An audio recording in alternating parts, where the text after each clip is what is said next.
کہ میں نے جنوں نے اس کو خلق نہیں کیا مگر اس لیے کہ وہ میری عبادت کرے۔ عزیزان، سوال یہ پیدا ہوتا ہے کہ عبادت کہتے کسے؟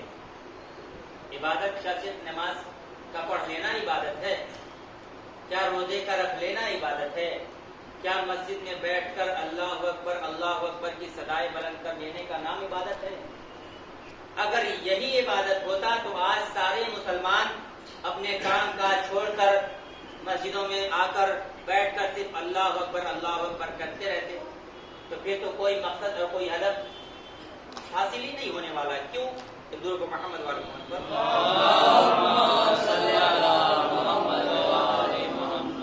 اس لیے کہ انسانوں کے ذمے بہت ساری ذمہ داریاں ہیں۔ گھر والوں کی ذمہ داریاں اس کے اوپر ہے، اولاد کی ذمہ داریاں اس کے اوپر ہے۔ آیا وہ مسجد میں بیٹھ کر صرف اور صرف نمازیں پڑھتا رہے تو کیا وہ ذمہ داریوں سے بری ہو جائے گا؟ ہرگز نہیں۔ تو مطلب کیا ہے؟ عبادت کہتے کسے ہیں؟ میں سادے سے لفظوں میں عبادت کی ڈیفینیشن آپ کے سامنے بتاتا چلوں کہ ہر وہ عمل کہ جس سے خداوند عالم راضی و خوشنود ہو اسے عبادت کہتے ہیں۔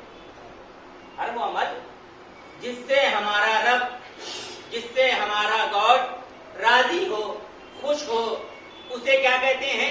عبادت کہتے ہیں۔ تو عزیزان ایمان، اب اگر نماز پڑھنے سے ہمارا رب خوش ہو رہا ہے تو یہ بھی عبادت ہے، روزہ رکھنے سے ہمارا رب خوش ہو رہا ہے تو یہ بھی عبادت ہے، والدین کی اطاعت کرنے سے ہمارا رب خوش ہو رہا ہے تو یہ بھی عبادت ہے۔ گویا عبادت کا دائرہ اتنا وسیع ہے کہ اس کے دائرے کو ہم اور آپ بیان نہیں کر سکتے۔ عزیزان ایمان، یاد رکھیے، ہر وہ عمل، میں نے آپ کے سامنے عرض کیا، ہر وہ عمل جس سے خداوند عالم راضی ہو کیا ہے؟ عبادت ہے۔ وہ کیا ہے؟ عبادت ہے۔ عزیزان ایمان، انہی عبادتوں میں سے جو عبادت ہم انجام دے رہے ہیں اسے روزہ کہتے ہیں۔ ابھی جو دن چل رہے ہیں، ہر عبادت کا وقت معین ہے، ہر عبادت کا وقت معین ہے۔ نماز کب واجب ہوگی؟ جب وقت ہوگا۔ حج کب واجب ہوگا؟ ذی الحجہ کی 9، 10، 11، 12 تاریخ کو کیا ہے؟ آج واجب ہے۔ اسی طریقے سے روزہ بھی عام دنوں میں واجب نہیں ہے، وغیرہ دیکھے جائے تو روزے کی تفاصیر اور بھی ہیں کہ وہ روزہ کون کون سے ہیں کہ جو واجب ہوتے ہیں۔ ایک ماہ رمضان کے علاوہ بھی کچھ روزے واجب ہوتے نہیں ہیں بلکہ انسان اپنے اوپر واجب کر لیتا ہے۔ ایگزامپل میں اپنے چھوٹے بھائیوں کے لیے کہتا چلوں، وہ کون سے روزے ہیں کہ جو ماہ رمضان کے علاوہ واجب ہوتے ہیں؟ مثال کے طور پر ایک انسان نذر کرے کہ اگر میں ایک چھوٹا بچہ جو بالغ ہے، عاقل ہے، وہ یہ نذر کرے کہ اگر میں ایگزام میں پاس ہو گیا تو روزہ رکھوں گا۔ اب تک وہ روزہ اس کے اوپر واجب نہیں تھا، لیکن جیسے ہی وہ امتحان میں پاس ہوا، اب کیا ہوا؟ اس نے روزے کو اپنے اوپر واجب کر لیا۔ تو اب اس کی ذمہ داری ہے کہ وہ روزے کو واجب کی نیت سے انجام دے۔ تو ہر عبادت کا وقت معین ہے، چاہے وہ نماز ہو، چاہے حج ہو، چاہے روزہ ہو، چاہے خمس و زکوٰۃ ہو، جتنی بھی ساری عبادتیں جو آپ پورے دین میں پڑھتے ہیں، 1 سے لے کر 10 تک جو فہرست آپ کے سامنے بیان کی جاتی ہے۔ آج کل امت مسلمہ کے کچھ مسلمان ایسے ہیں کہ جو 7 اور 8 کو چھوڑ کر باقی چیزوں پہ بہت زیادہ اپنے آپ کو یہ دکھاتے ہیں کہ ہم سے بڑا کوئی محبت اہل بیت کرنے والا ہی نہیں۔ کیا ہے؟ جسے لوگ اپنی زبان میں کہہ لیتے ہیں تولا و تبرہ۔ لوگ اس عبادت پہ بہت زور دیتے ہیں، خصوصاً جو اپنے آپ کو بہت زیادہ مولائی کہنے والے ہیں۔ عزیزان ایمان، انصاف سے بتائیے، آپ پہلی زینے پہ قدم نہیں رکھیں گے اور آپ بلندی پہ کیسے پہنچ سکتے ہیں؟ عبادت کے میں سب سے پہلے زینے کا نام ہے نماز۔ سب سے پہلے زینے کا کیا نام ہے؟ نماز۔ آپ نماز پڑھتے نہیں، روزہ رکھتے نہیں، حج کرتے نہیں، خود دیتے نہیں، حج و زکوٰۃ ادا کرتے نہیں، لیکن تولا و تبرہ میں اتنے آگے ہیں کہ آج کا مسلمان اپنے آپ کو اس طریقے سے انٹروڈکشن کروا رہا ہے کہ دیکھ لیجیے، مجھے کہنے کی ضرورت نہیں ہے، ہر انسان اپنا مشاہدہ خود کر سکتا ہے کہ وہ عبادت کے مرحلے میں کتنا آگے ہے، وہ کتنی چیزوں کو فالو کر رہا ہے اور کتنی چیزوں کو انفالو کر رہا ہے۔ ہر انسان اپنا محاسبہ خود کر سکتا ہے عزیزان ایمان، اگر آپ غور کریں عبادات میں جہاد کے کتنے نمبر پہ، جہاد کتنے نمبر پہ آتا ہے پورے دین میں؟ اگر آپ انگلیوں پہ شمار کریں گے تو جہاد کا مقام چھٹے کیا ہے؟ چھٹے نمبر پہ ہے۔ جہاد کیا ہے؟ چھٹے نمبر پہ جہاد ہے۔ اب آئیے امام علی کی عبادت کا منظر میں آپ کے سامنے پیش کرنا چاہتا ہوں۔ چھٹے نمبر کی عبادت کا کیا علم ہے؟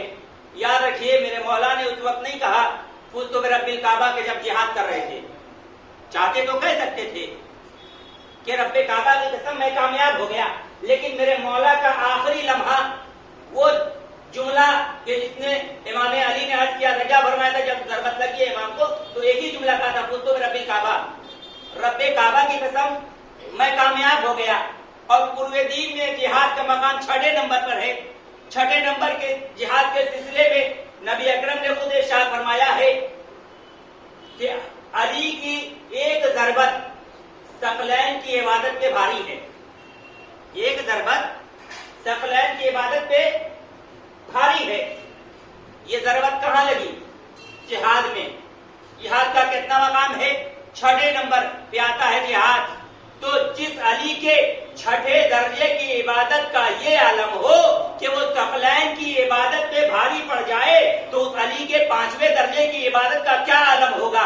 اس علی کے 4تھے درجے کی عبادت کا کیا عالم ہوگا؟ اس علی کے 3رے درجے کی عبادت کا کیا عالم ہوگا؟ اس علی کے 2رے درجے کی عبادت کا کیا عالم ہوگا؟ اس علی کے 1 درجے کی عبادت کا یہ عالم ہے کہ پیر سے تیر نکال لیا جائے اور علی کو پتہ تک نہ چلے۔ درود محمد والے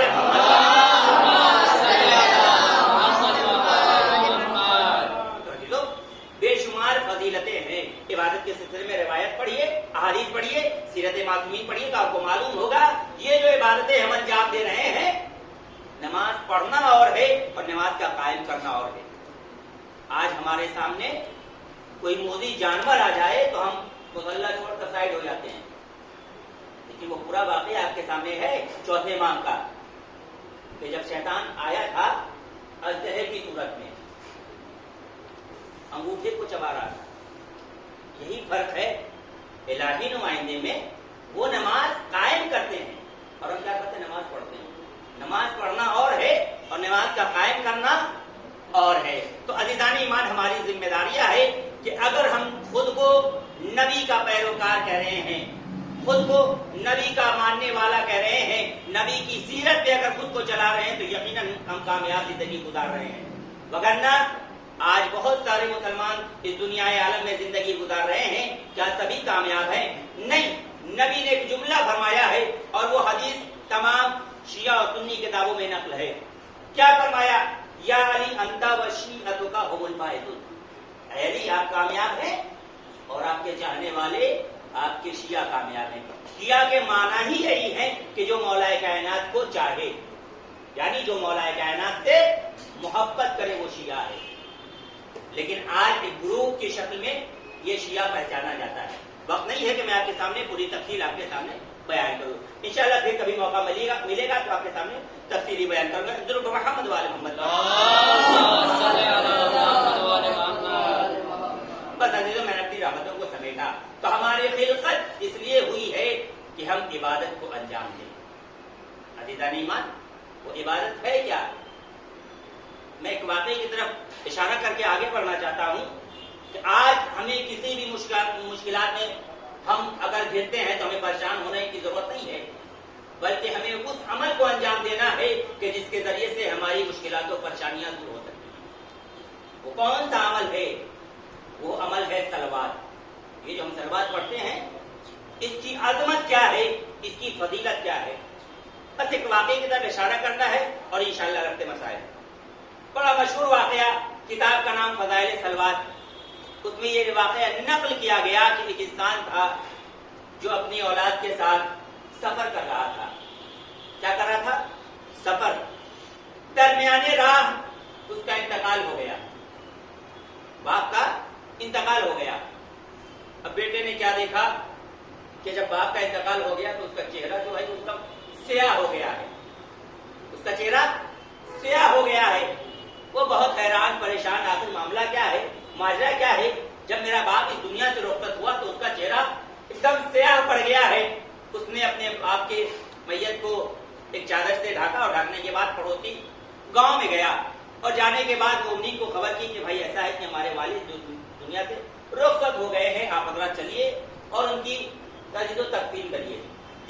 اب جب لوگ آئے تو آج ہمارے یہاں یہ رسم بھی چلی آئی ہے کہ جب کبھی بھی مرنے والا مرتا ہے، لوگ زندگی میں منہ دیکھنا پسند نہیں کرتے لیکن مرنے کے بعد ضرور منہ دیکھنا پسند کرتے۔ زندگی میں ہزاروں دشمنیاں نبھا رہے ہیں، سامنے دیکھنا پسند نہیں کرتے، لیکن مرنے کے بعد جب مرنے والا مر جاتا ہے تو وہ لوگ بھی آتے ہیں اور آنے کے بعد کہتے ہیں بھائی مر گیا ہے، زندگی میں نہ صحیح کم سے کم مرنے میں ہی منہ دیکھ لیا جائے۔ یہ کیسا منہ دیکھنا؟ زندگی میں تو تمہیں گوارا نہیں تھا اور مرنے کے بعد آئے ہیں منہ دیکھنے کے لیے۔ عزیزان ایمان، تو انسان لوگ آئے اور آنے کے بعد وہ نہیں کہتے کہ بھائی جب آ گئے ہیں تو تھوڑا منہ بھی دیکھ کر کیا۔ اب جیسے ہی بیٹے نے چادر کو ہٹایا، کیا دیکھا کہ وہ جو چہرہ ایک دم سیاہ تھا 14ویں کے چاند کی طرح چمک رہا ہے۔ بیٹا حیران، پریشان، معاملہ کیا ہے، ماجرا کیا ہے؟ لوگ آئے، انہوں نے غسل و کفن دیا اور غسل و کفن دینے کے بعد دفن کر دیا۔ شب ہوئی، بیٹا سویا، اس نے خواب میں دیکھا کہ اس کے والد آئے ہیں اور آنے کے بعد بیٹے سے کچھ گفتگو کرنا چاہتے ہیں۔ بیٹے نے کچھ اور سوال کرنے سے پہلے ایک سوال کر دیا۔ وہ سوال کیا تھا؟ کہا بابا جان آپ یہ بتائیے کہ جب آپ اس دنیا سے رخصت ہو رہے تھے، بس میں نے اپنی رحمتوں کو سمیٹا حضور محمد والے محمد پر، آپ یہ بتائیے جب آپ اس دنیا سے رخصت ہوئے تھے تو آپ کا چہرہ ایک دم سیاہ تھا، لیکن جب لوگ آئے تھوڑی دیر کے بعد جب آپ کا چہرہ لوگوں نے دیکھا، میں نے دیکھا، تو وہی چہرہ آپ کا 14ویں کے چاند کی طرح چمکنے لگا۔ معاملہ کیا ہے، ماجرا کیا ہے؟ اس کے والد نے جواب دیا بیٹا تمہیں معلوم ہے جب میرا چہرہ سیاہ پڑ گیا تھا اس کی وجہ کیا ہے؟ اس نے کہا دنیا بھر کے گناہوں کی وجہ سے ہمارا چہرہ سیاہ پڑ گیا۔ میں نے دنیا میں جتنے گناہ کیے اس کا اثر یہ ہوا کہ میرے مرنے کے بعد میرا چہرہ سیاہ پڑ گیا، لیکن بیٹے وہ بھی تو تمہیں واقعہ میں بتاتا چلوں، وہ کون ایسا عمل تھا کہ جس کی وجہ سے میرا سیاہ چہرہ 14ویں کے چاند کی طرح چمکنے لگا؟ بیٹے نے کہا پوچھا بابا جان آپ ہمیں وہ عمل بتائیے کہ جو آپ عمل انجام دیتے تھے۔ باپ نے کہا بیٹا میں جب کبھی بھی فری رہا کرتا تھا، جب کبھی بھی ہمیں کوئی کام نہیں ہوتا تھا تو میں تنہائی میں بیٹھ کر محمد اور ان کی آل پہ صلوات پڑھتا تھا، جس کی وجہ سے خداوند عالم نے یہ کیا، اس صلوات کی فضیلت سے میرا سیاہ چہرہ 14ویں کے چاند کی طرح چمکنے لگا۔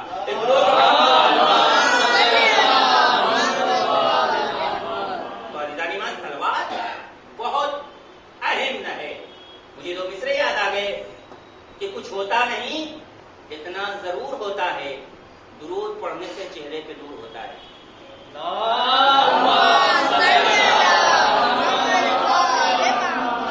لہذا جب کبھی بھی آپ تنہائی میں بیٹھا کریے تو کثرت سے محمد اور ان کی آل پہ صلوات پڑھا کیجیے۔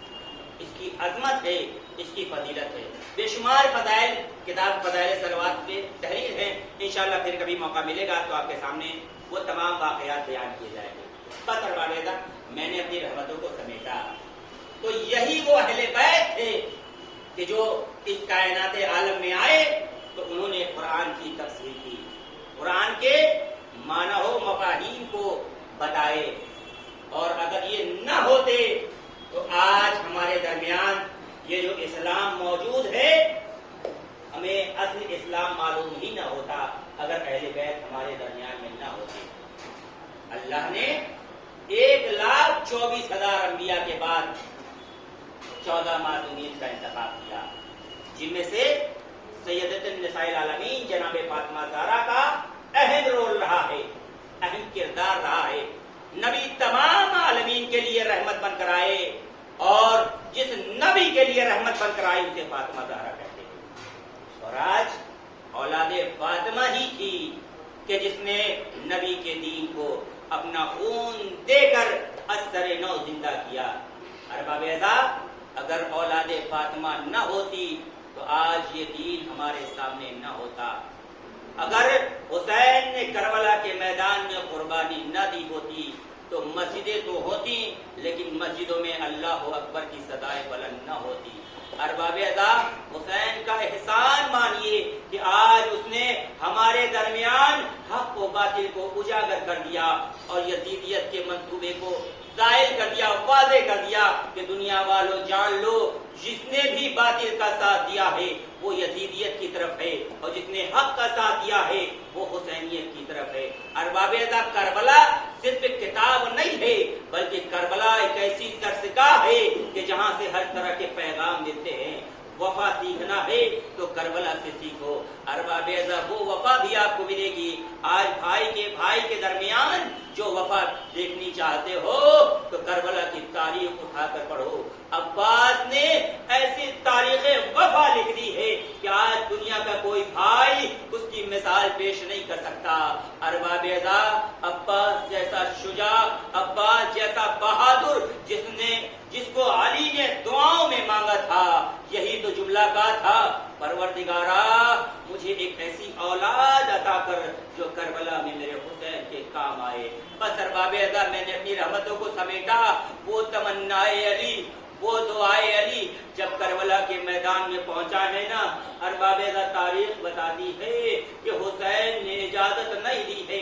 مدینے میں جب حسن کے جنازے پہ تیر کی بارش ہوئی ہے نا تو ارباب اعزا جب عباس کو جلا لایا ہے، حسین نے بس ایک جملہ کہہ کے روکا ہے، اے بھیا عباس یہ کربلا نہیں ہے۔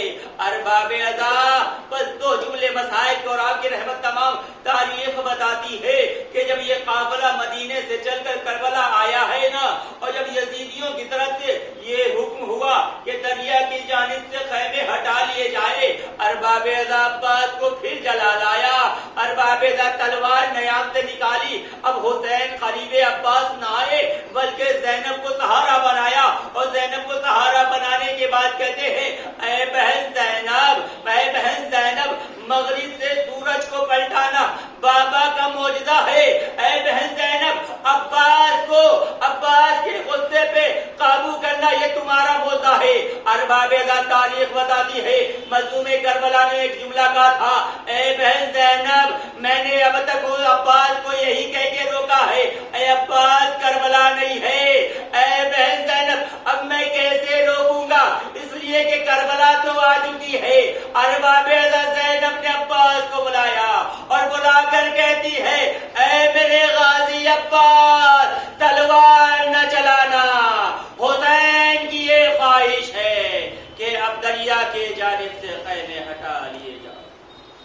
الا لعنت اللہ علی القوم الظالمین وسيعلم الذين ظلموا أي منقلبين ينقلبون إنا لله وإنا إليه راجعون رضا بقضائه وتسليما لأمره۔